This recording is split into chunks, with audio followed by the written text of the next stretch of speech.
তার চেয়ার ভরেনি, মানে ফাঁকা একেবারে সভা। এটা সারা রাজ্যের একই অবস্থা। খোঁজ নিয়ে দেখবেন অনেক ক্ষেত্রে তৃণমূল বিজেপির যেখানে দরকার লোকের, হয়তো বুঝতে পারেনি, লোক লাগলে হয়তো তৃণমূলই লোক পাঠিয়ে দিত ভরানোর জন্য।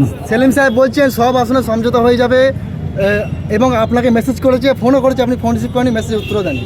শুনুন একটা কথা বলি, তার সাথে এটাও বলেছে আপনি বলুন যে প্রয়োজনে ফেসবুকের কি নাকি হোয়াটসঅ্যাপের কি করবো পাবলিক ডোমেইনে, আমি ওনাদের বলবো সম্মান জানিয়ে বলছি, অতটুকু আর বাদ রাখবেন কেন?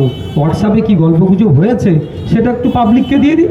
আর একটা কথা, উনি হোয়াটসঅ্যাপের মেসেজের টেক্সটের কথা বলছে, এখানে দেশ কিভাবে গড়বে, দেশ কিভাবে এগিয়ে নিয়ে যাবে তার নির্বাচন হচ্ছে।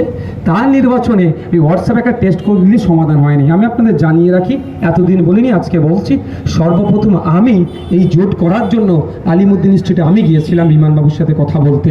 তারপরে একাধিকবার আমাদের দলের পক্ষ থেকে, যেহেতু আমার ভোট প্রচার ছিল বলে আমাদের দলের পক্ষ থেকে working president, general secretary, office সেক্রেটারিতে বারবার আমরা পাঠিয়েছি।